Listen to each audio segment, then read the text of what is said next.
Welcome everyone to the Hudson School District, Hudson Board of Education annual meeting, September 11th, 2006. I'd also like to pay tribute to those that lost lives in September 11th of 2001. As many of us have seen in the news today, that was a tragic moment in American history, and it just can't go without some thought and consideration. We'll go ahead and I'll do introductions. And before I do that, I just have a few comments regarding this year's annual meeting. As many of you will see in the packets that you receive, there's a great deal of financial information, and our new financial director, Tim Erickson, will go through that in a little more detail later. But as I was going through that material last night, I couldn't help but look at our strategic plan that is also in this packet of materials. And I was just sort of looking at those different items under the vision and under the mission. Couldn't help but note how, the things that the board has been working on over the past several years. Lately, we've been hearing a lot of discussion regarding the school district wanting to raise the bar in having the Hudson School District become a higher performing school district. And that matches one of our missions in terms of setting higher expectations. So yes, we're working towards that, in addition to with that providing a rigorous and comprehensive education curriculum. The Hudson Star Observer newspaper last week highlighted all the new staff in the school district, and looking at those individuals and the qualifications and the credentials that those people bring to the school district, in addition to the fine staff and faculty that we already have in the school district, certainly would match the mission that we've indicated there in terms of developing a quality instructional staff. We also give a great deal of work and consideration to, nurturing the professional development of our staff throughout the year. In our mission to provide stakeholders with effective communications, that's also one of the missions that we've targeted and worked towards over the past several years. Fairly recently, we developed a communications committee, which has helped improve communications not only within each of the buildings of the school district, but also in the community at large. We've had a number of meetings and forums with our local municipalities. We've met with various community groups, and we have a fairly rigorous schedule planned in terms of going out to the public and holding community forums. I know in the back table there's a listing of when those community forums will be held in the coming weeks. So I hope members of the public will consider attending those forums and getting some more information about their school district. We also do newsletters, postcards. We have correspondence, and again, the fine Hudson Star Observer newspaper that this community has does a good job of sharing information about the school district. Finally, you are all aware by now of the growing enrollment numbers and how they are far exceeding our expectations and the professional projections that have been given to us. We are certainly aware of, the growth of this district, and your school board is working quite hard to deal with effectively dealing with that growth and providing satisfactory and good space for learning. Again, that is, you'll see that in our strategic plan in the booklet, where it states that we do support class sizes that meet the needs of all students, as well as providing appropriate facilities.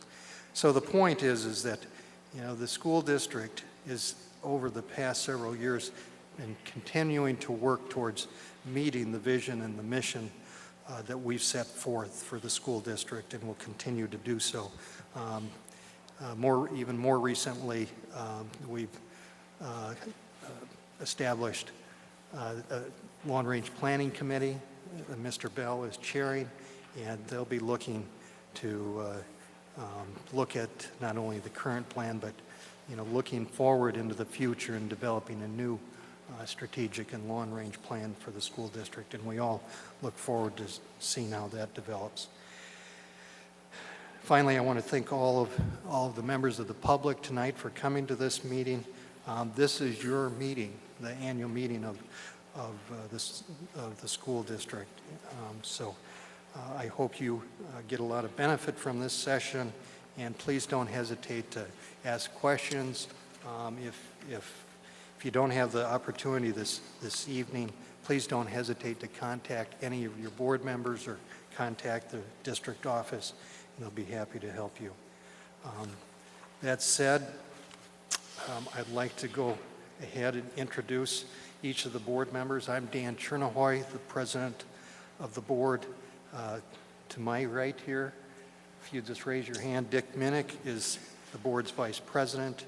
Cindy Crimmins is the clerk. She could not be here tonight because of illness. Mark Kaiserschott, to our left, is the school district treasurer. Brian Bell, a board member. Tracy Havish-Aline, a board member. And Mr. Holland to my left, Tom Holland is I'm sorry, to my right. He was to my left earlier, a board member. Superintendent for the Hudson School District is Mary Bowen Ingebrotten here.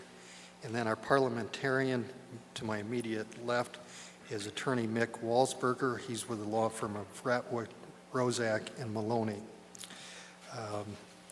At this point in time, I'll turn it over to Mick. Good evening. Again, my name is Mick Walsberger, and it is my privilege to have an opportunity to speak with you this evening and to serve as the parliamentarian for the 2006 annual meeting of the School District of Hudson. Before we begin, I would like to briefly review some of the ground rules and parliamentary procedures that we'll be following this evening during the meeting. And the rules are really intended to promote a free-flowing meeting as well as an orderly and efficient meeting. First, each of you who is a citizen of the United States, who is 18 years of age or older, and who has been living in Hudson for 10 days prior to this meeting is considered an elector for purposes of this meeting. And as an elector, you have certain rights and privileges. Each elector has the right to make comments and ask questions at the appropriate point in the agenda. And specifically, if you look at your agenda, after we get through item 6 on the agenda, which is presentation of the proposed budget, the electors will be provided with an opportunity to ask questions and make comments. If you're an elector and you desire to make comments or to ask any questions, I encourage you to come up to the microphone. There's 2 of them on each side, to state your first and last name, and it's critical that you state your address as well so that we know that you are a qualified elector. You need to then wait to be recognized by the chair, and after you've been recognized by the chair, you may then proceed with your question or any comments that you have. Of course, only one elector may speak at a time, and if we have a large number of electors, it is within the discretion of the chair to limit the amount of time each elector has to speak to approximately 5 minutes. As an elector, you also have the right to make motions during this annual meeting. The proper time to make a motion is when we reach item 7 on the agenda, which is adoption of tax levy. In addition, electors may make a motion when we reach item 8B on the agenda, which is new business other. And I encourage you to do so if you have any motions to make.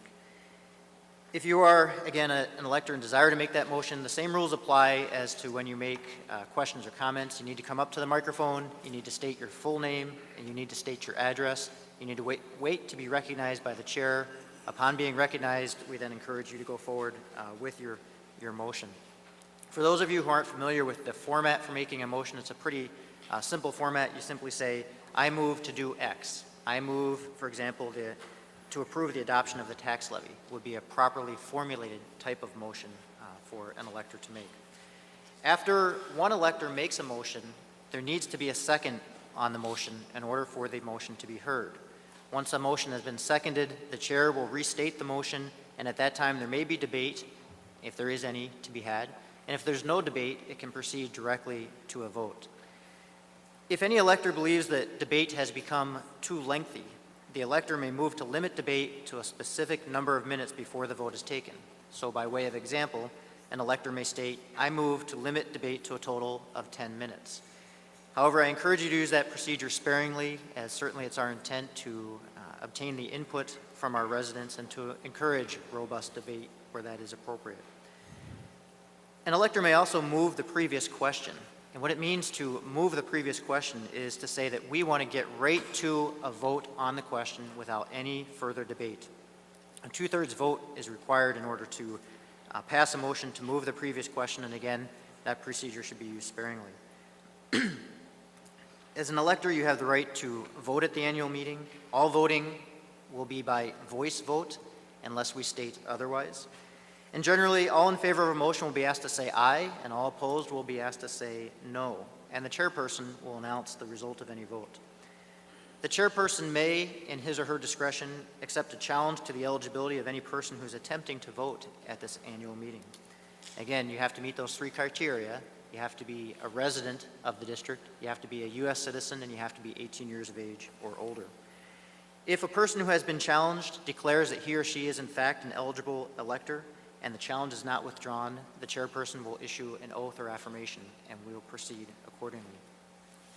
Now, the first item of business on our agenda is to elect a chairperson to preside over the annual meeting. Once a nomination is made, I will ask if anyone is willing to second that nomination, and if so, a vote will be taken on the nomination. If there is no second, the vote will fail for lack of a second. At this time, I'll call for nominations, and this means that any of you may now approach the microphone, or any of the board members may voice their nomination for a chairperson. Mr. Walsberger, I'd like to place a motion to elect Dan Turnahoy as chairperson of the annual business meeting. The motion has been made to nominate Mr. Turnahoy as the chairperson for the annual meeting. Is there a second? Second. Having a second, all in favor of nominating Mr. Turnahoy to preside as the chairperson, say aye. Aye. All opposed, say nay. Having heard no opposition and unanimous ayes, the motion passes. Mr. Turnahoy has been hereby appointed to preside as the chairperson of the annual meeting. We have one other brief order of business before we continue.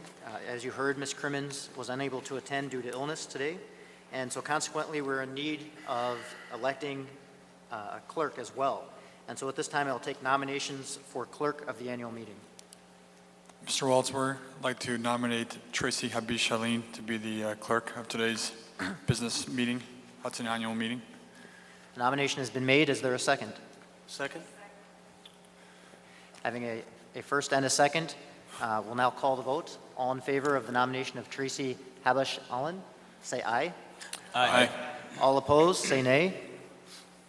Having heard no opposition and unanimous vote in favor, Ms. Tracy Habish-Shaleen is appointed as the clerk of the annual meeting, and with that, I shall turn it back to our chair. Thank you, Mr. Walsberger. The next item on the agenda this evening is the Hudson School District comments by Superintendent Mary Bowden Egan-Broughton.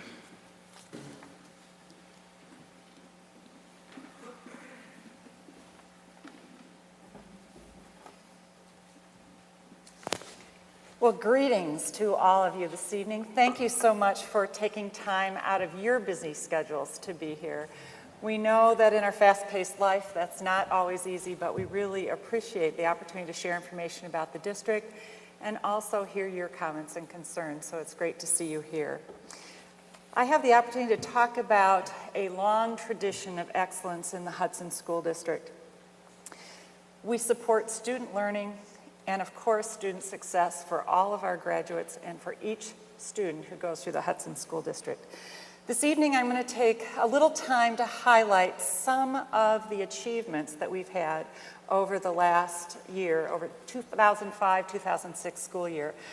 And I always hesitate to highlight some because there's those that you leave out, and the intent is to just show some of those highlights.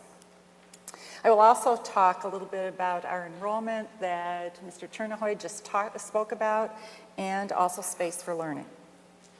So if we look towards celebrating our achievements from last year, first of all, one of those achievements, a very important achievement, is the Math League champions, who were state champions, high school team who are state champions this year. That's a wonderful, high accomplishment, and it really speaks to the quality of our math program and all of our teachers who contribute to that math program and the learning of those students and the parents that support our students as well. We had one national merit finalist. We have an enormous number of Destination Imagination teams, and these teams really spend time on problem solving and reasoning that are really important skills as we look towards the future.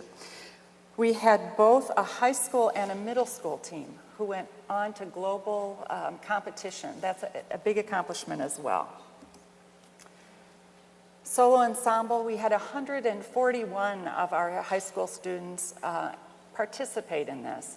And actually 79% of those had a first or a 1+ in their competition, in their performances. And that's a good accomplishment as well.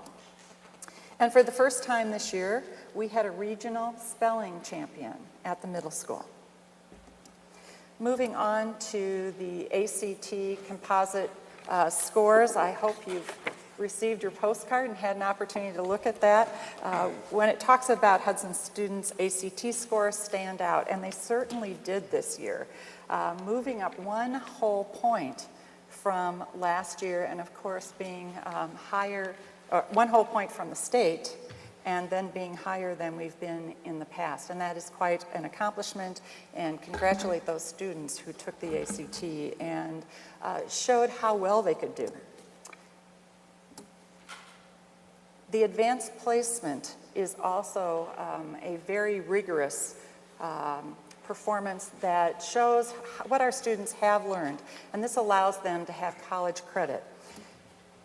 We have a very high passing rate. This is only a portion of some of the areas that we have AP courses, but it is representative of those courses, and we have very strong success with those. Our students have very strong success and are able to take those credits with them into college and save money for credits.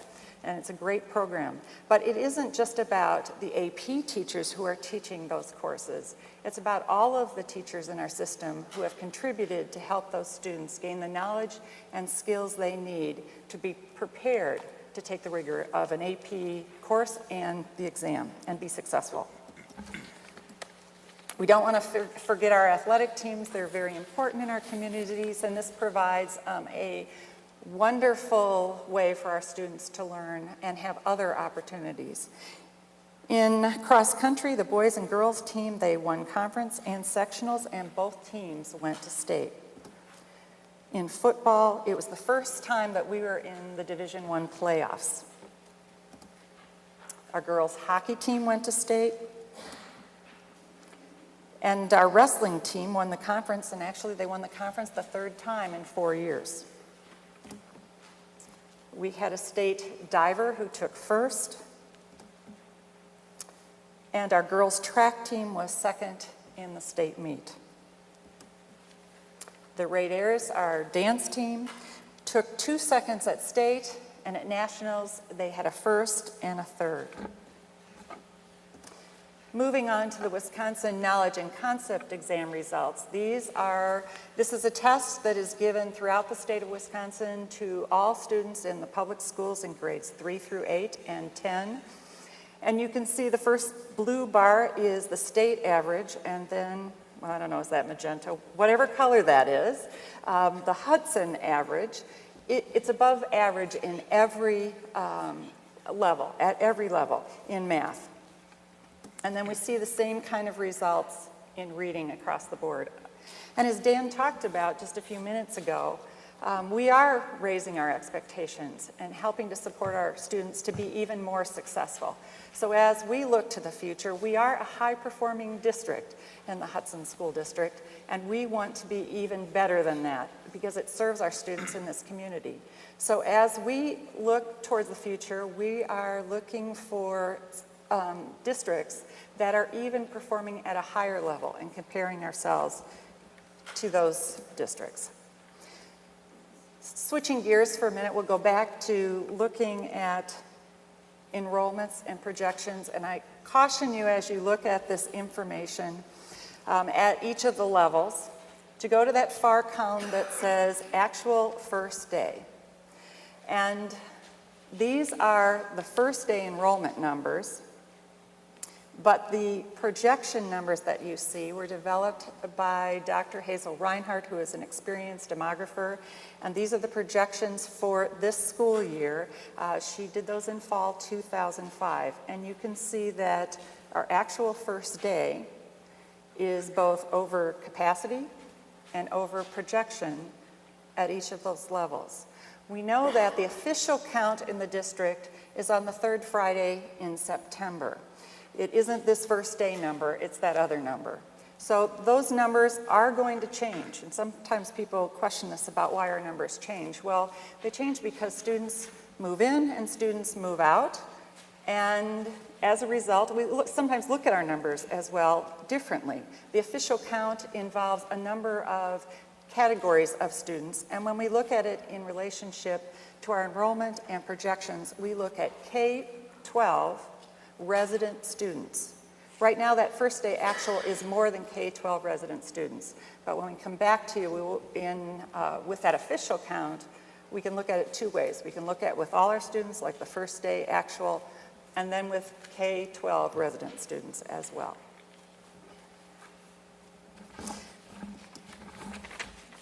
Obviously, that chart shows us that there is significant growth in the district, and whether those numbers change or whether they stay the same, we do expect growth that will exceed projections.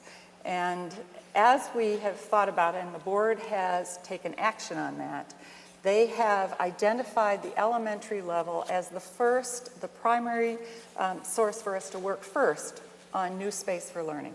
And then we will move on to looking at other needs, the secondary needs. But we have a community challenge. It's not a school district challenge, it's really a community challenge to continue that tradition of excellence and the quality in our schools when our enrollment, and this time we're focusing on elementary, exceeds capacity.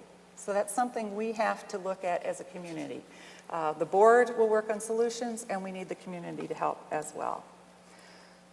Looking back at enrollment and projections, this is another way to look at those projections for elementary only that Dr. Reinhardt gave us in fall of 2005.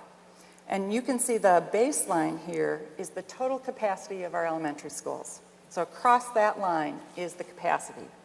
If you see a blue bar, that means that she's projecting that we were under capacity by that many seats. So she had projected 2006, 2007, that we would have approximately 104 seats in the district, and then the next year, 2007, 2008, there would be about 21 seats. And then from there on, the red bars mean that we were over capacity, the total elementary capacity, and we had that number of missing seats within the district. Going back to the original numbers I showed you about the first day enrollment, it looks a little bit more like this. So we have already moved beyond her numbers, and the number may not be exactly this number when we get to that official count, but we know that we'll be close to over her projections. We don't expect to have over 100 students at the elementary level, a change in the numbers to that extent. So we expect to be over her projections as we move forward.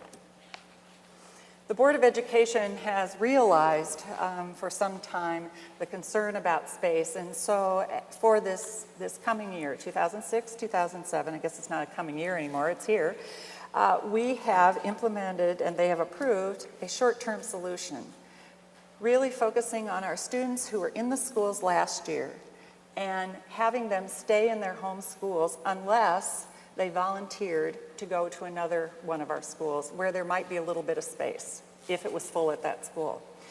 And fortunately for us, there were a number of volunteers, families who realized that we don't have one good elementary school or great elementary school. All of our elementary schools are quality.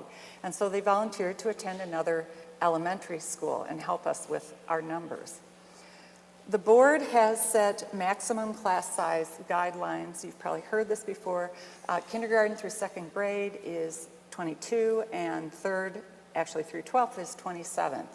And we have support from our community for these numbers. In fact, we've had a scientific survey of our community members that said 76% of our community supports these numbers. And so the board used these numbers to cap grade levels in a school and then move students beyond in a capped grade level. So for example,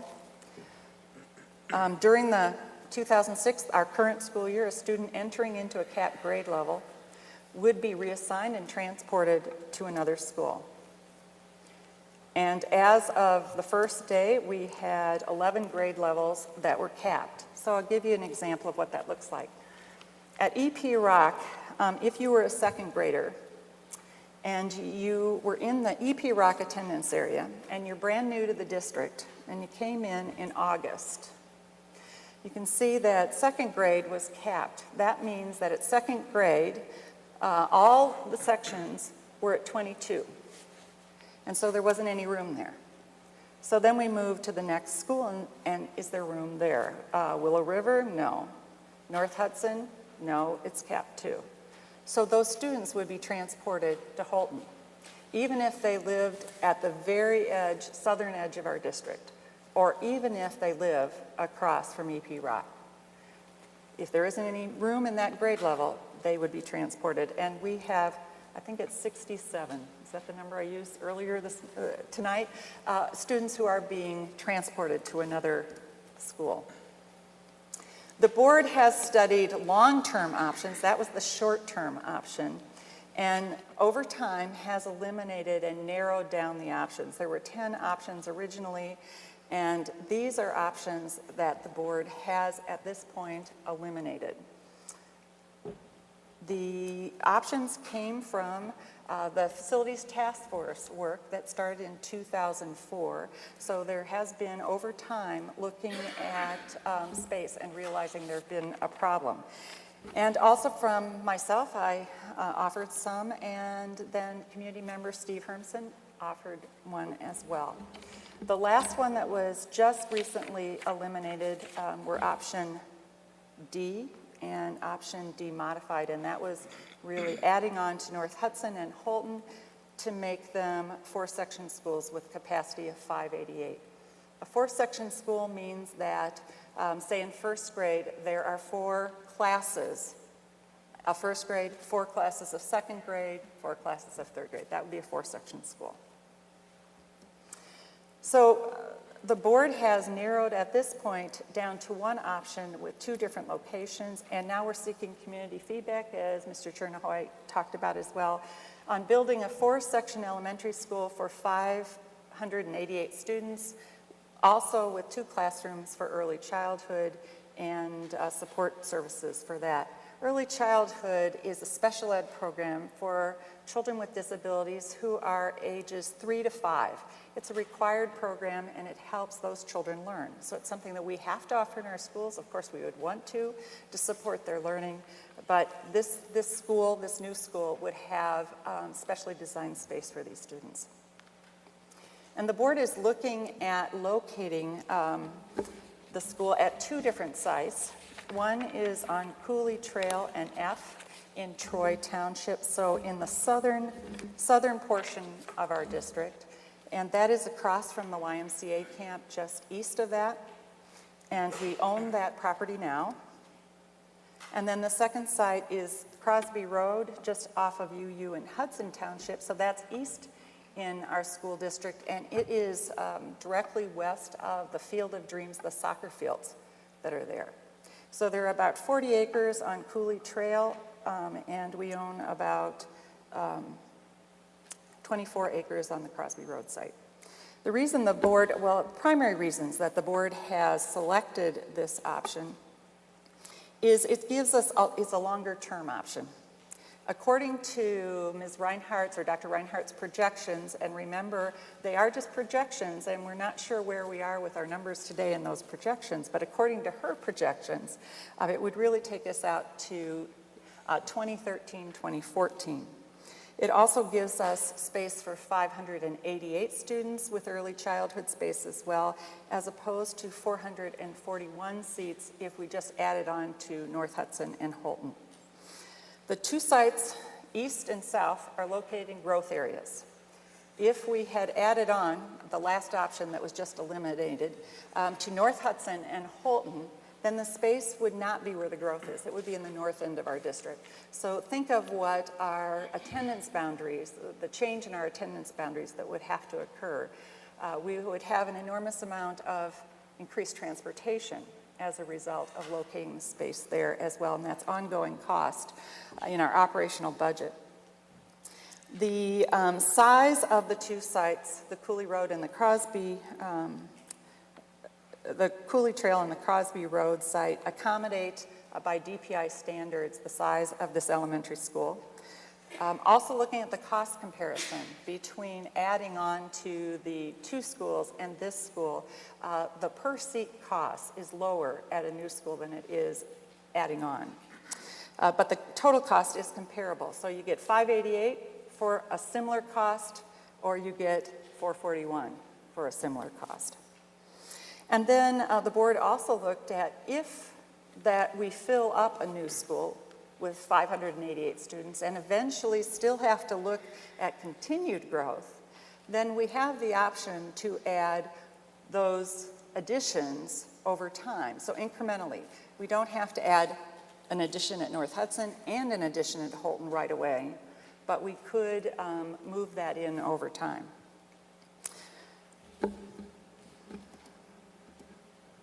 Looking at the average annual cost or tax impact on our homeowners, we just had some more information about that at our meeting just before this.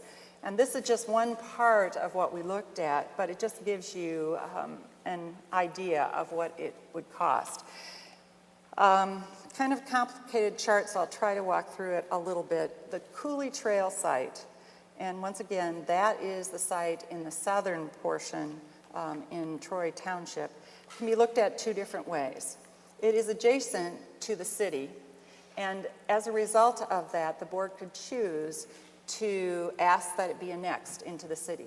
If it was, and that was approved, then we could have water and sewer on that site.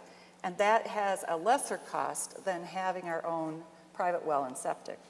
So if you go down the Cooley Trail site, that first column that says water and sewer, the total amount that we have had from the SDS architects was 5.5 plus million. So you look there.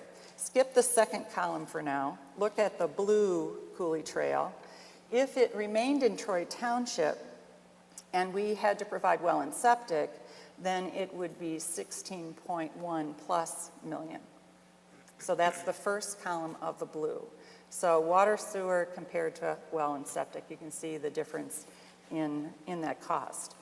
If you continue down those two columns, particularly, let's take the first column, and let's just go to a home valued at $300,000. If the board would select to bond for the entire amount, the 15.5, then the annual average cost for a home of that value would be $99. Now, if we move to the next column under Cooley Trail, not to the blue first column, but the next column over, so it's the second Cooley Trail column, and we go up to the borrowing amount. There's 11 million, a little over 11 million. The board has set aside and designated in their fund balance $4.5 million. They have to decide, do they use all of that now, or do they use a portion of that and save the rest of it for another project? But it is designated for capital projects. So if they would use the whole 4.5 million, then the borrowing amount would be 11 million. And if they did, then the cost to the homeowner of that home that's valued at $300,000 would be $69. And as you go across the chart into the blue, you can see the difference. It's the same thing. The second column in the blue under Cooley Trail is if they would use the $4.5 million so they could borrow less. And then the last column is the Crosby Road site. That's the one east in the district, across from the soccer fields, and that's in Troy Township. Now, there isn't any option there to consider annexing to the city of Hudson because it's not adjacent. It would be an island, and if it would become part of Hudson, and so that's not going to happen. So it has to have a private well and septic. And so you can see the total cost there at 15.9, really 16 million. And the two columns are just the same. So for that $300,000 house, it's $102. And if the board would select to use the 4.5 million, all of that, it would be $75 for the year.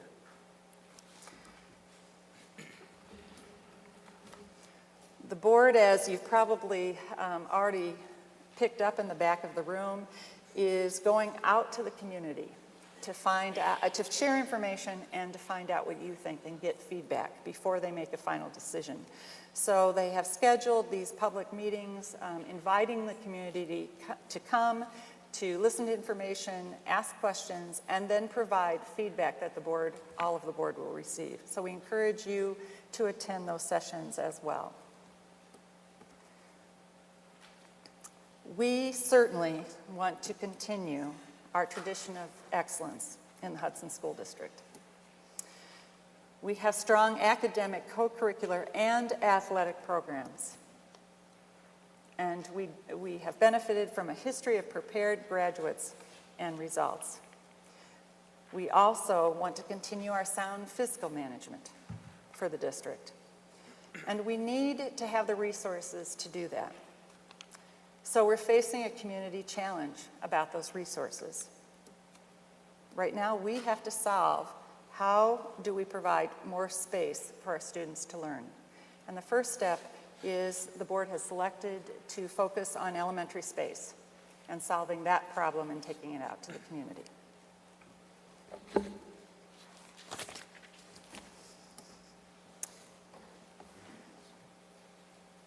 Thank you, Mr. Chernahoy. That concludes my remarks. Thank you, Superintendent Bowen Egebraten. The next item on our agenda is a district financial overview. And that'll be a presentation by Board Treasurer Mark Kaiserschott.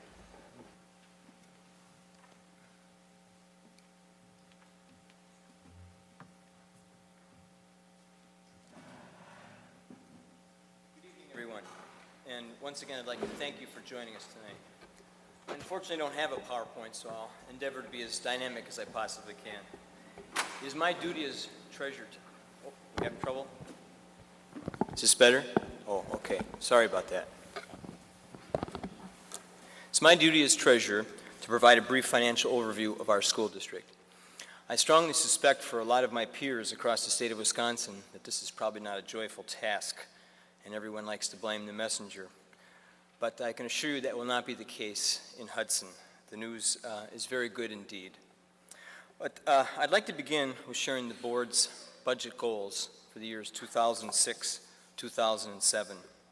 And I want to stress that these budget goals are based on estimates, and those estimates being that the district valuation will increase at a minimum of 9%, and that our state aids, estimated state aids will be about $22,500,000. We're fairly confident in these numbers, but they're not solid as of yet. But based on those assumptions, the board has defined these goals. Number one, first and foremost, to maintain the high quality of a Hudson education. Number two, to support the learning and facility needs of a rapidly growing district. And I think as Superintendent Bowen-Egerbrotten just demonstrated, we are a rapidly growing school district.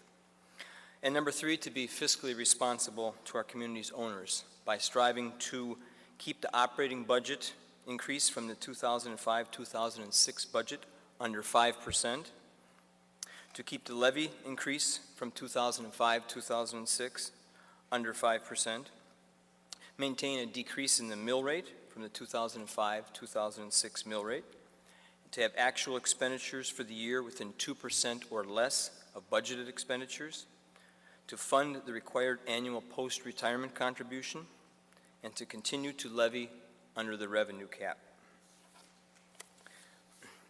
And now I'd like to share some of our financial accomplishments.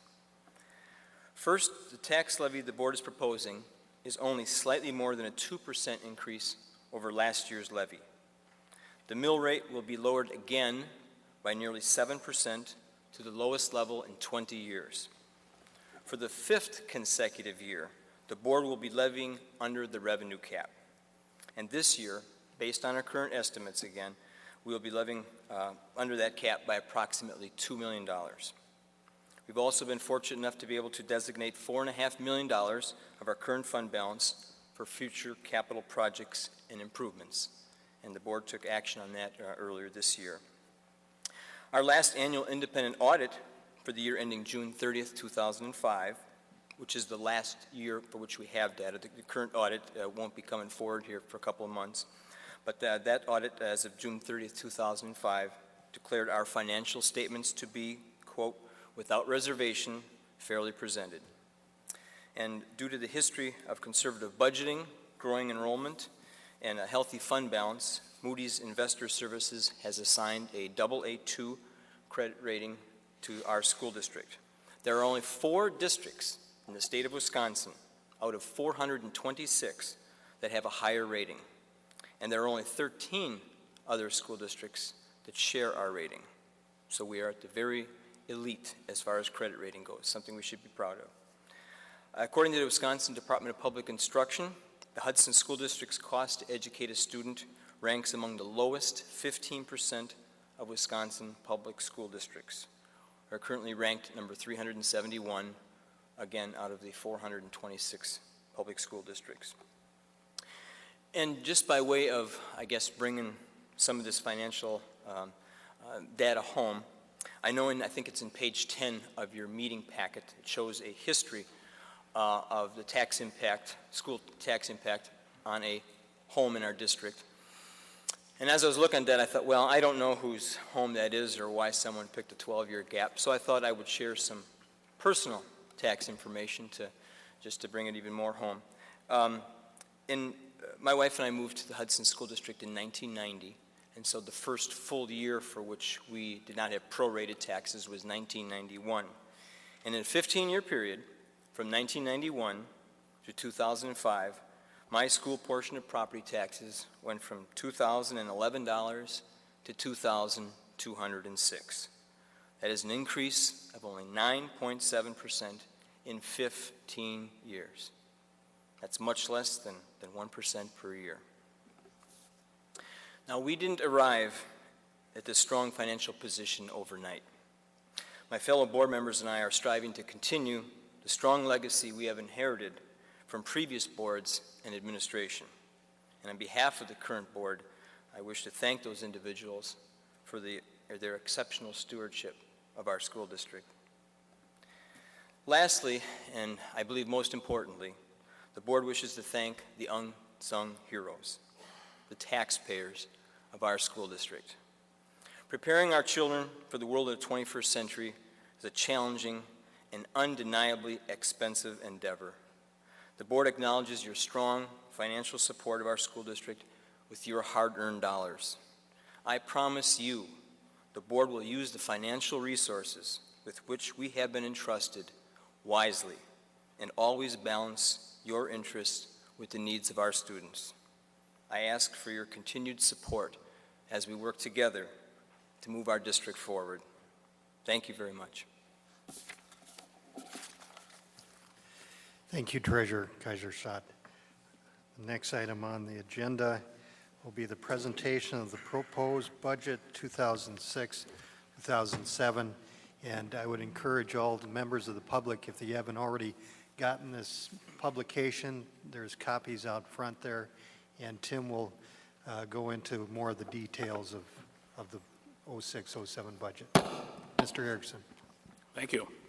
My name's Tim Erickson. I'm the new Director of Financial Services here at the district. That's an emphasis on new. There's been a lot of work put into this budget over the past several months by many different people in various departments, and I just wanted to thank all of those people for all of their hard work in helping to put together this budget. We do have a PowerPoint tonight. However, if you follow along in your booklets, you're going to find the reading's a lot easier. The numbers are pretty small when we try to squeeze all of those onto one page in a PowerPoint. So just encourage you to look in your books as you follow along here. With that, I'm going to jump to page 6 in the book, because our President Chernahoy and Treasurer Kaiserstadt have already spoken to the other points in the book at this point. And you can have a look at the different programs and the different supervisors for those programs. And I promise I won't read all of those right now. We'll just as a point of interest for you for late evening reading at some point. I'm going to go to page 7. The heart of what the budget for the school district looks like. And what this is a breakdown by fund of revenues and expenditures for the school district. If we look at the first section there, the first line there, which is line 10, that's our revenue. Those are general fund operating revenues for 2004-2005, and those are audited numbers. The 2005-2006 are unaudited as of this point, but we do expect the audit report to be coming out sometime in November for our 05-06 year. And then we've got our 06-07 budget. And really what the general fund is it is the operating fund for all of the educational services with the exception of a few. It encompasses all of those things that you think of when you think of a school district and what its mission is. Fund 21 is a special revenue trust fund, and those are things such as gifts from the Educational Foundation. Those are accounted for in a special revenue fund. They're not available for use for any other general operations of the school district. And you can see the history along with the proposed budget. Fund 27 is a special education fund. Again, this is the piece for special education and educating those students. Again, those are restricted revenues, and the school district does supply some of the operating revenue from the general fund for that, but the funds do not go the other way. They do not go from special education to the general fund for operating. Fund 39 is a referendum-approved debt service fund, and those are all of those revenues and expenditures are items that have been approved by taxpayers, and they're to pay for capital projects that have been done in the past. Fund 49, we don't have there are no revenues there. We don't have any capital projects going on at this time. Fund 50 is food service, and again, that fund is only for the operations of food service and child nutrition. We serve approximately 700,000 lunches a year, so I've seen the operation is quite nice. The lunches are very good, and I think there's a big effort being made to continue to make those lunches even healthier for the students. Fund 80 is community service, and that encompasses adult and community education. Fund 81, I'll just note Fund 80 and 81 are recognized as one fund by the state. We split them apart here just for presentation purposes. But Fund 81 is extended daycare. It serves approximately, it's over 600 kids served. And Fund 95 is a vocational education cooperative with Hudson School District, New Richmond, and St. Croix Central. You go down to the bottom section, you can see the expenditures by fund, and we'll get into a little bit more detail on these expenditures as we go along. I'm going to go to the next page, which is page 8. And the title of this calculation with all the formulas in it is called the revenue limit worksheet. What this does is it goes through various calculations, and it's the basis for determining how much the district will receive in aid and how much the district can levy. And I just probably want to draw your attention and run down a few numbers on the right-hand side of that worksheet. Under number 4A actually, which is allowed per pupil increase, that is a state set number. This year the Department of Education, Department of Public Instruction allowed a $256.93 increase per student. If we go further down that list, line number 6, which is current membership average, it's based on the last 3 years actual counts for membership, 2004, 2005, and 2006, and you can see that stands at 4,969. Line 8 is total recurring exemptions, and if I draw your attention down to just under 8 there where it says unused 2005, 2006 recurring levy authority, the $1,565,896 is the amount that the district, that's the amount the district was able to levy but did not. That $1 million, they levied under the cap last year by $1,565,000. If we're moving down on the list to line 11, 2006-2007 revenue limit with all exemptions, the $45,469,000, that would be the maximum amount of revenue that the district is eligible to receive in a mix of aid and levy.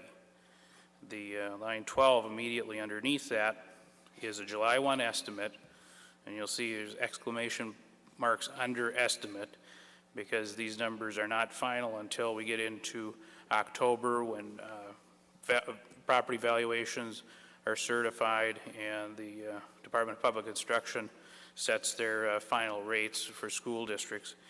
But the amount of aid we're looking at receiving for the 06-07 budget year is $22,543 at this point. And then we get to line 13, which is the allowable limited revenue, and that would be $22,925,812. That's a maximum amount that the district could levy on taxpayers. If we go to line 14, however, total limited revenue to be used is $20,535,000. So as Treasurer Kaiserschott had mentioned, we're looking at levying almost $2.4 million under the revenue cap this year. Line 15 is total revenue from other levies, and that represents debt service. That's voter-approved debt service on bonds, and principal and interest on bonds. And line 19 is a total for all funds of tax levy, and that total tax levy is $24,273,818. I'm going to move on to the next page, which is page 9. And this section here gives the mill rate calculation and history from the 1989-90 school year up through our projected 2006-2007 school year. The preliminary numbers that have come out from the Wisconsin Department of Revenue show that property values in the district will increase approximately 9.81%. So that would set our district valuation at about $3,357,740,000. When you look at the total levy from our previous page that we plug in here, which is $24,273,000, that results in a 2.16% increase over the previous year. If we look at the mill rate, which is a calculation of the total levy and the total district valuation, we come up with a mill rate of $7.23. That represents almost a 7% decrease over the previous year. The bottom section gives the valuation and taxing by district, and you can see, of course, the city of Hudson has the largest amount of valuation, and so it carries the biggest amount of the levy at about $9,409,000. And then so on and so forth with the other townships and villages. Town of St. Joseph, about approximately 74% of that value lies within the Hudson School District. The town of Troy is at about 46.6%. Move on to the next page, page 10. What you're looking at here is a 12-year history on an actual residential property in the district. And you can see starting with 1994 going through 2005.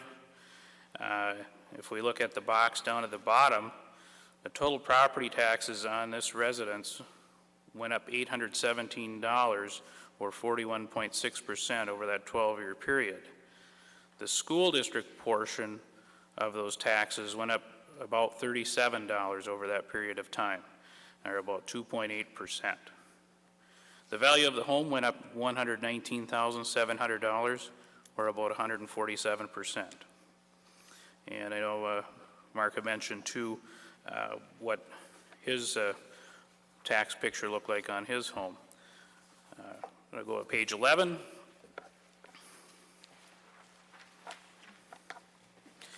Page 11 looks at the comparison of districts in our district, or in our region, which is CISA 11 schools.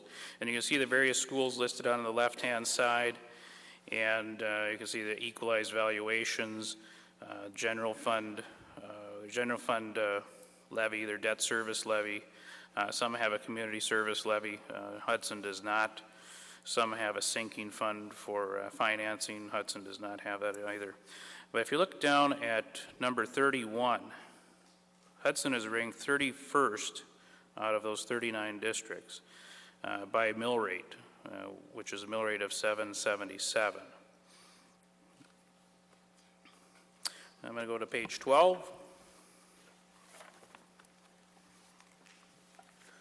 Again, another comparison by mill rate, but this is looking statewide. And if we look at all 426 school districts in the state of Wisconsin, Hudson is boxed out right about there in the middle. They're ranked number 293. So Hudson is in about the bottom 31% statewide as far as the rankings on mill rate is concerned. You can see down at the bottom section there are statewide totals. State totals for all districts, mill rate's about 862 on average. For K-12 districts such as Hudson, it's 863. On page 13.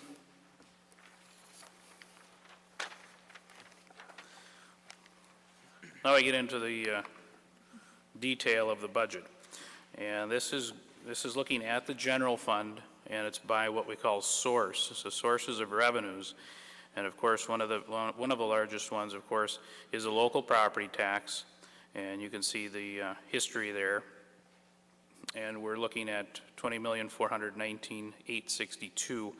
And that matches back up with your revenue limit worksheet. If you go back and look at that, that number will match up for the general fund. That represents about 47% or 46% of total revenues for the district in the general fund. Total revenues for the district budgeted for 06-07 are projected to be $44,362,000. That's down at the very bottom of that page. You see our revenues from local, what are deemed local sources, which includes earnings on investments, gifts, student fees, rentals, et cetera. For the year, we're projecting to be $21,010,000. We do have a second, when you look under that next heading, about third of the way down, under 10R 345, that's open enrollment tuition, tuition that the district collects for students that live outside of the district. We have revenue from intermediate sources, and we've got revenue from state sources would be one of the next largest categories, and you'll see under that line item 10R 621, that's equalization aid. And again, that matches, if you look back at your revenue limit calculations, $22,543,000 in state aid. So we've got a mix of state aid and levy, which is running approximately 47% levy and 52.5% aid. So if we go down to the next category, which is revenue from federal sources, the district gets about a little over $200,000 from federal sources, and those are special grants for certain initiatives. If we go down to one of the last sections on there, which is other sources of revenue, about $12,800 for the coming year is projected. So that sets our general fund revenues at $44,362,887. I'll go on to page 14. 14 gives a graphical pie chart for people who like to look at charts, and gives a little breakdown of our 05-06 actual and then our 06-07 proposed budget. If you look at those and compute percentages, we're looking at somewhere around 99% of our budget coming from state and local sources, and under 1% from federal and other. Moving on to page 15.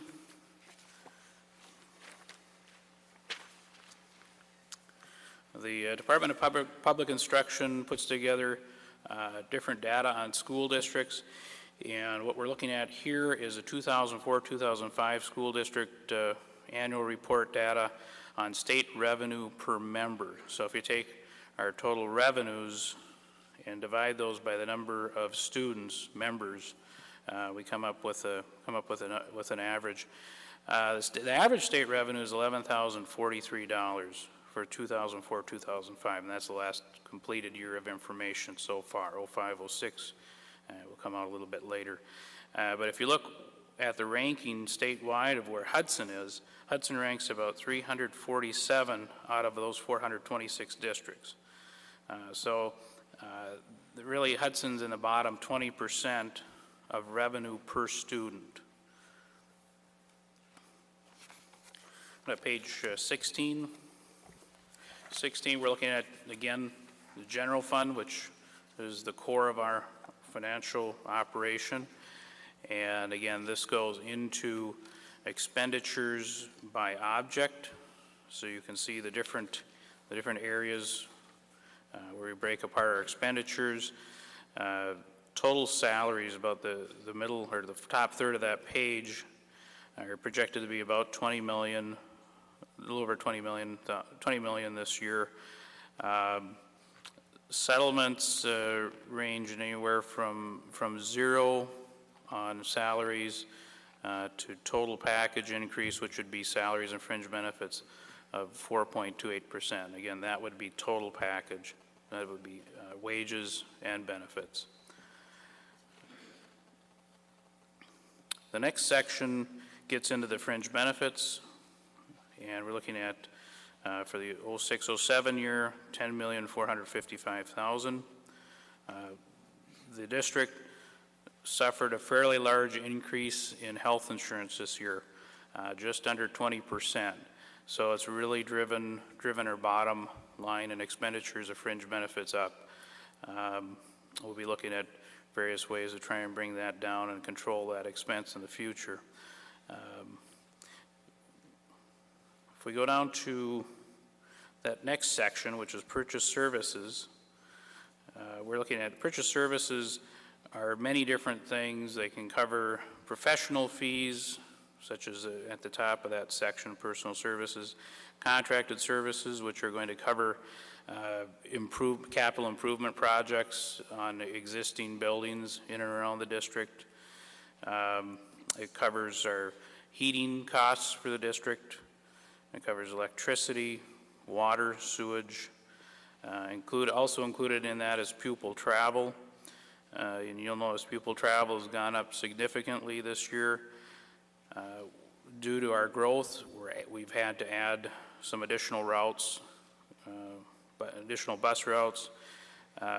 We also have, due to the capping, which Mary had talked about earlier, we're busing students longer distances, and then we also have some inflationary increases in that number. So again, pupil travel's up quite a bit this year because of those reasons. If you look at 10E 382, interdistrict transfers in Wisconsin, and that is open enrollment out. If you remember a few minutes ago, I talked about a number we had open enrollment in, where the district gets funding for students that are open enrolling in. We also have an corresponding expenditure for those students that are open enrolling out of the district. So we look at purchase services, budget of $4,934,000 for this year.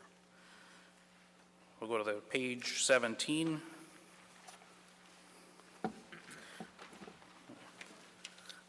And that is non-capital objects. And you can see if you just jump back to page 16, supplies and materials, computer supplies, medical supplies, a lot of classroom related items. We've got textbooks, workbooks, and other instructional books. There was a change by the Department of Public Instruction on how we account for textbooks, workbooks, and other instructional books. So we are breaking that apart for this year. You'll notice the number is slightly lower for the 06-07 budget. It's actually due to a timing of a curriculum adoption. So the textbook budget for the following year, in the 07-08 year, would probably go back up to a regular level. So our non-capital spending for 06-07 is $1,838,000. Under capital objects, you can see the district is looking at about $979,000 of expenditures there. The top line, a lot of the dollars in the $801,000 is for technology. We do have vehicles in the district that need replacement, and then we've also got some equipment rental included in that total number. Running down to section insurance and judgments, we're looking at a budget of $348,000 this year. And under operating transfers out, if we go to line 10E 827, that's a special education fund. And that relates back to the special education fund, that Fund 27 that I talked about. The $5,210,000 is the amount that comes out of the district fund and gets transferred into special education for special education operations. The balance of the expenditures in special education are funded through various state aids and federal and state grants. If we look at other objects, we're looking at about a $75,000 budget for those various items that you see there. So that brings our grand total to $44,362,000, and that agrees with the amount of revenue. So it is a balanced budget. And if we go to the page 18, again, a graphic and a pie chart gives you a breakdown of the salaries, benefits, purchase services, all of those items that we've just kind of gone through. And you can see it's kind of interesting to note, if you look at the bottom of the 0506 pie chart, where you have benefits at 21.85%, salaries at 46.88%, that's a total of 68.73%. And if you do the addition on the proposed 0607, you'll see that that percentage is just about the same at 68.83%. There's just, however, been a shifting, and that's mainly due to our health insurance costs. There's been a shifting of those percentages from salaries to health insurance. Moving on to page 19. This gives you a brief overview of the staffing in the district, staffing at the district level, staffing at each individual building site. And I need to make a note, if you look down at the very bottom of that page, there are a couple of asterisks there, and it says some employees are counted twice based on multiple positions and sites, and this represents positions, not FTEs or full-time equivalents. So there is some double counting going on here, but this is the way that we've presented it in the past. We may look at changing that for the future. Page 20. Again, we're looking at 2004-2005 data as reported by the Department of Public Instruction, and this gives a comparative cost data for districts statewide. You can see the state cost per member, the average is $10,605, and let's look at where Hudson falls. And Hudson falls at number 373 of 426 districts. There are 53 districts that have a lower spending average per member than Hudson. So it puts Hudson in about the bottom 12.5% of districts. We spend about $1,400 less than the state average if you look under that grade column, total education cost per member. And that's about 86.7% of the state average.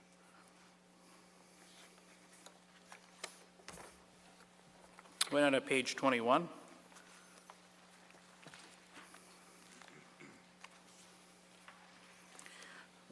This presents the same numbers that we've just gone through, only at a little bit different, sorted a little bit differently, and the revenues are sorted by source.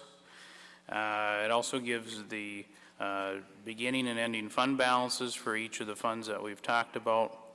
You can see under the top, again, the top third of the page, under local sources, number 210, taxes, at $20,424,862. That, you'll see, does not match up with what we have on our sheet, because it also includes about $5,000 for some mobile home taxes. And again, this is just because we're looking at this information sorted a little bit differently. You'll see our state aid about the middle of the page under 620 at $22,543,000. Breaks it apart. We've got federal sources and other financing sources. Page 22.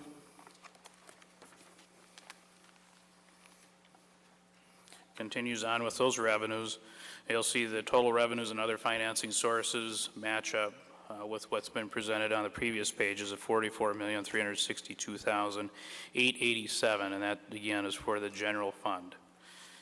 Under the expenditures are broken apart by function or program, so it gives you a little bit of an idea of where those dollars are going and how they're being spent. Sorted a little bit differently than just looking at total wages or salary, or total wages and or benefits. You can see undifferentiated curriculum, regular curriculum under instruction, support sources. Again, if we look under business administration, that includes a lot of different areas. Mainly, one of the larger areas includes is operation and maintenance of the plants and equipment here in the district, and it includes pupil transportation. Going down to the non-program transactions, number 410, and then 3 zeros after that, interfund transfers. That is special. That's our transfer over to special ed, what we talked about before, and it also includes a payment on our Wisconsin retirement system unfunded liability, and by making that payment, the district had a two-year window of opportunity, that being last year and the 2006-2007 budget year, to take advantage of some special legislation. And what that will do by making that payment on that debt will bring in an additional roughly $126,000 of additional aid, and it will not be counted against us in our revenue cap, and thereby not to be shifted over to the tax levy. Continuing on, about the bottom third of the page, special projects fund, that includes special education, we've got another fund in there, which would be our 27 fund, and that's back at the beginning of the presentation. Debt service fund, you can see the fund balances there. Again, those dollars are just restricted for that purpose, which is paying for the principal and interest on voter-approved debt. Moving on to page 23.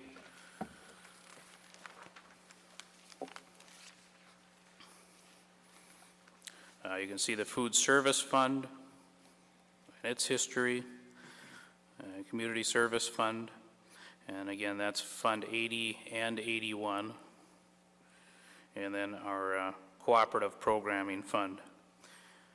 There's a note down at the bottom of that page which talks about the district and how it's established a trust fund to fund its other post-employment benefits liability, and that refers back to the budget goals of funding the annual required contribution for other post-employment liabilities, which many governments will have to start to do in the near future. Hudson has chosen to take a stand and try to do this early. By doing it earlier, it decreases the amount that you'll have to contribute in the future because you're building on the earnings that are left in the trust. And you can see the information there as of June 30th, 2006. Page 24, we kind of getting to the end here, is a proposed resolution to set the tax levy for the 2006-2007 school year. The tax in the total amount of $24,273,818, which also includes $682,489 principal and interest due on the state trust loans. And that's what I just had referred to a few minutes ago.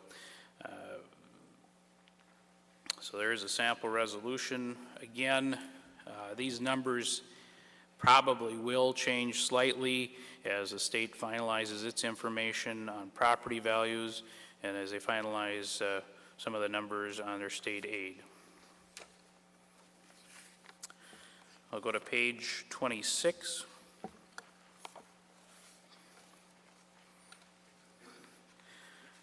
And 26 just gives a very brief, highly summarized balance sheet for the general fund, and that's as it sits on June 30th, 2006.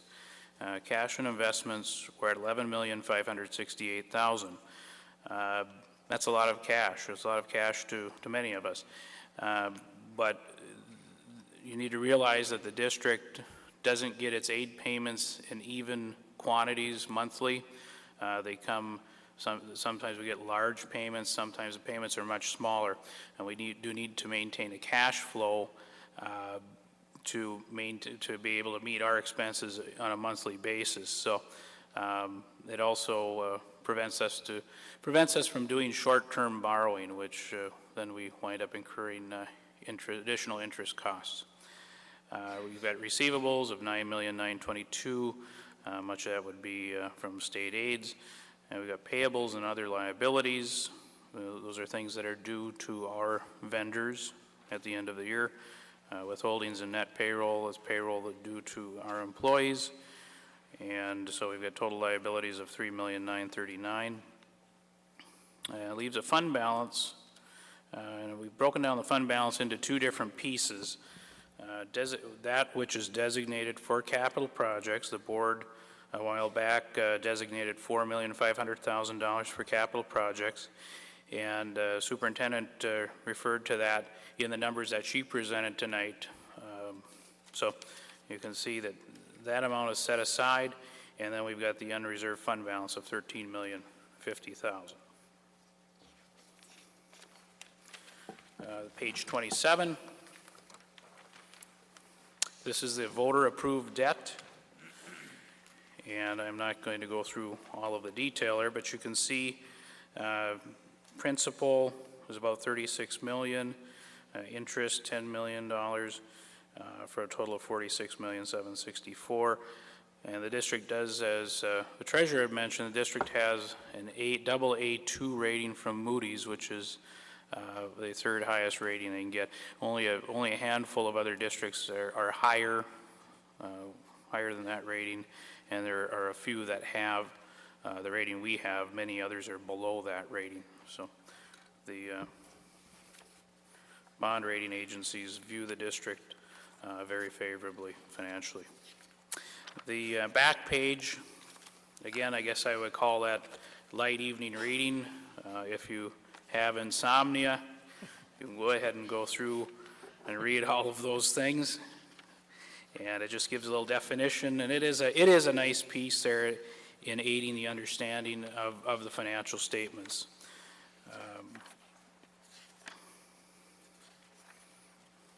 And then we've got on page 33 glossary of terms, which again will help aid in understanding of the budget. And that will conclude my presentation of the budget for 2006-2007. Yes.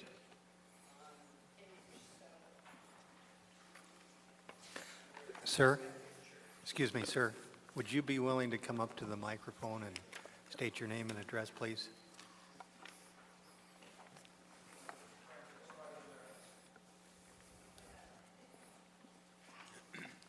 Thank you.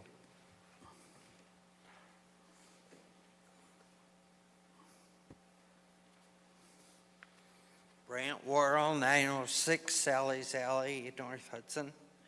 On page 7, expenditure by fund.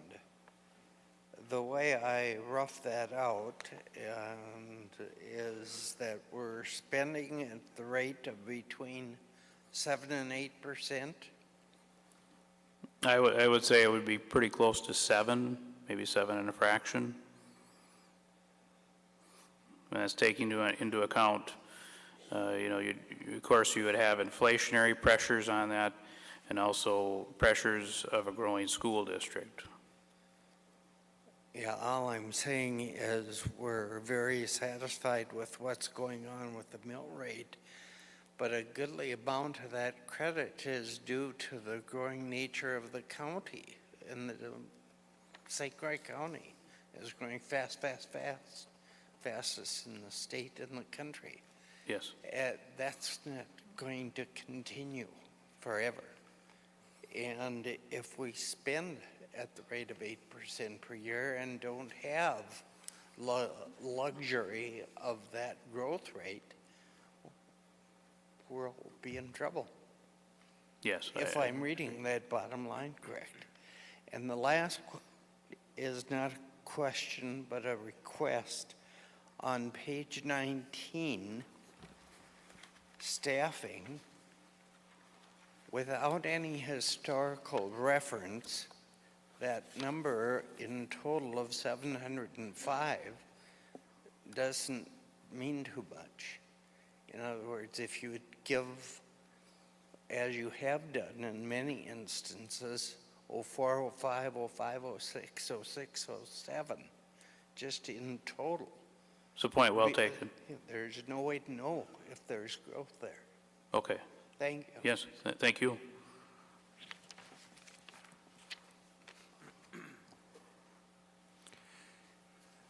Thank you. Are there any other questions, either from the board or from the audience?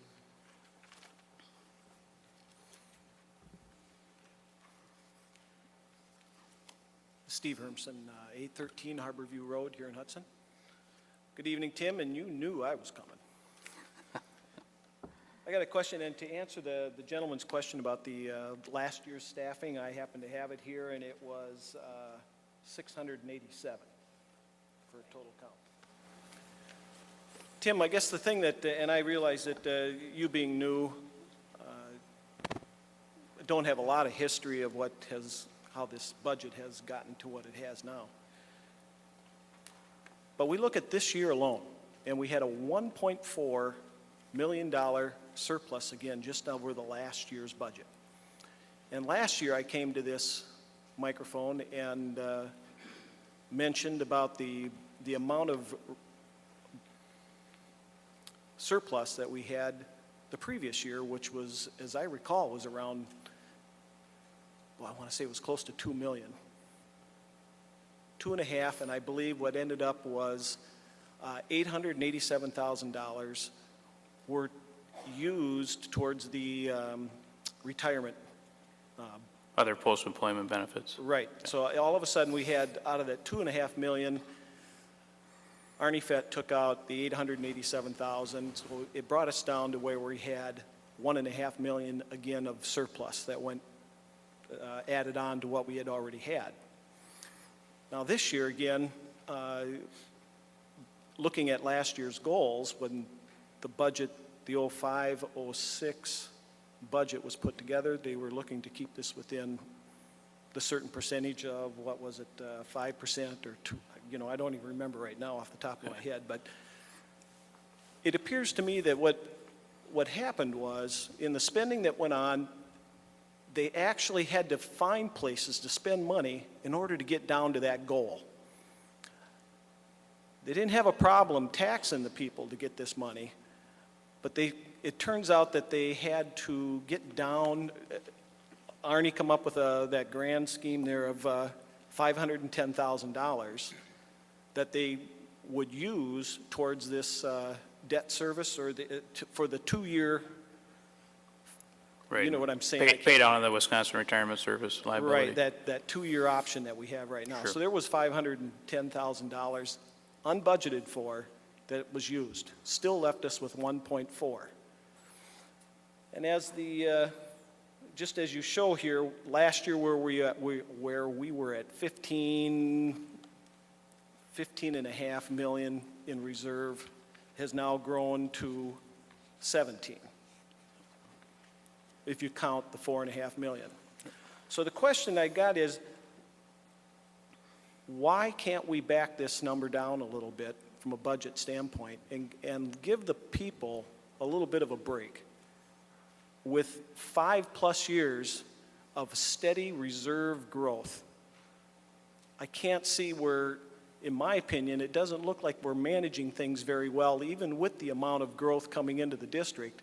And instead of that reserve continuing to climb, I'd like to see it level off and just kind of float along. That, to me, tells me that a district is managing its funds well. A steady rate of climb, I got to ask why.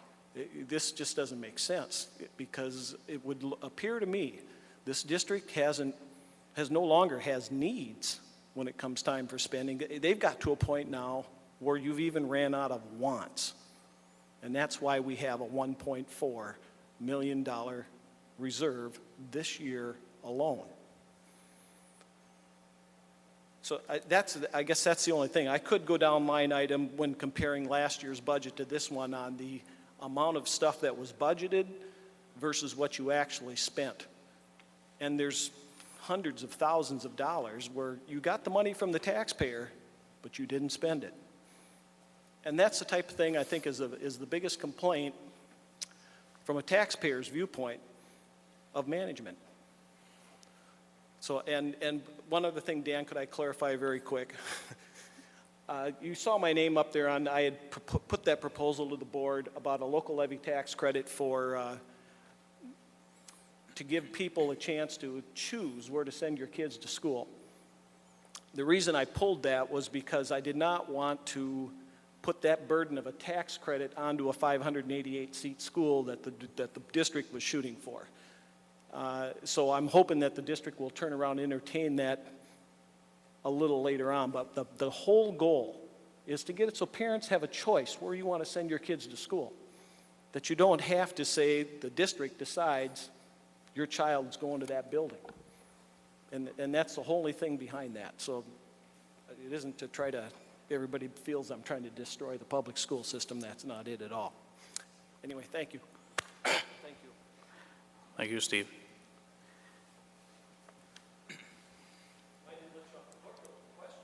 No, well, I think that's something the board is working through right now, is how to best return the 1.4 million.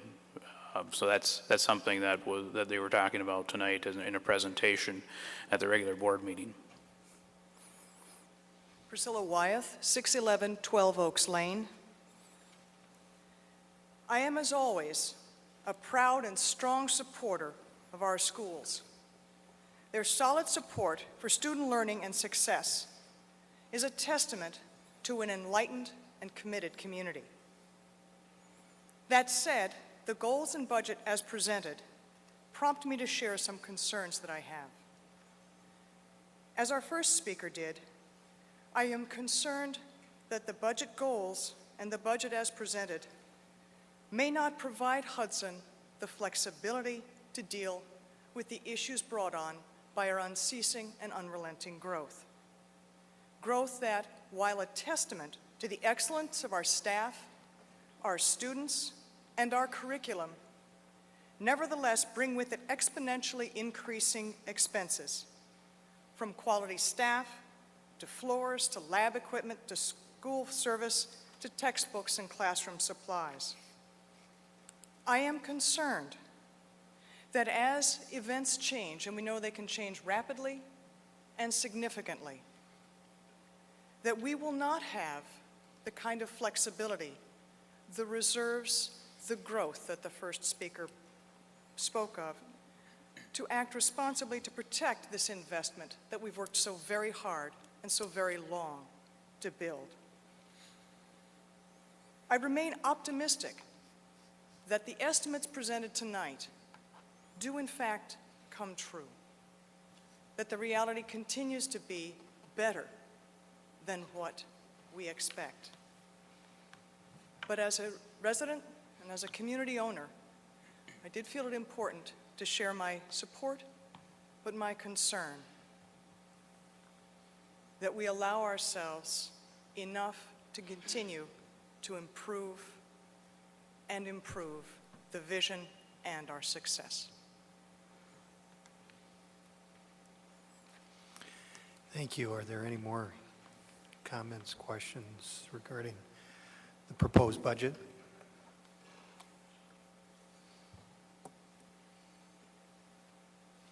If not, I'll entertain a motion for the approval of the levy.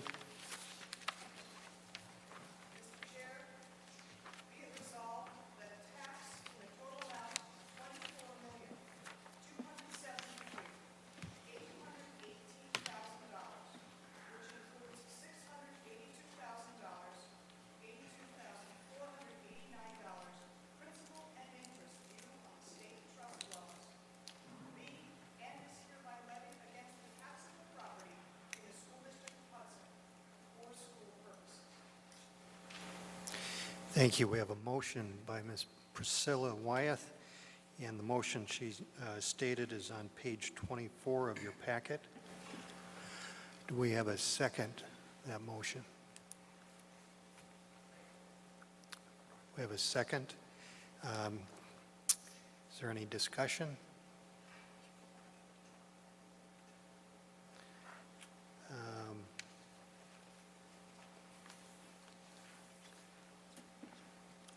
I'm sorry, could you state your name, please? Marlene. Thank you. Okay, we have a second on the motion. Any discussion? If not, we'll take a voice vote. All those in favor of the motion, say aye. Aye. Those opposed? The motion passed and is approved. The next item on the agenda this evening is new business, setting the date for the 2007 annual meeting. And we're looking at a proposed date of September 10th. It's a Monday in 2007 at 7 p.m.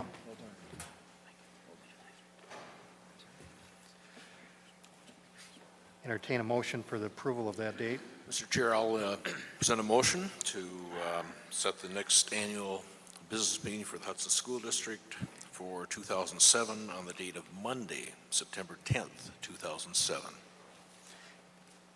at 7 o'clock in the evening. We have a motion by Mr. Munich. Do we have a second? I'll second that. Second by Mr. Kaisershot. Any discussion? If not, all those in favor say aye. Aye. Those opposed? Is there any other new business, either from the board or from the floor? If not, I'll entertain a motion for adjournment.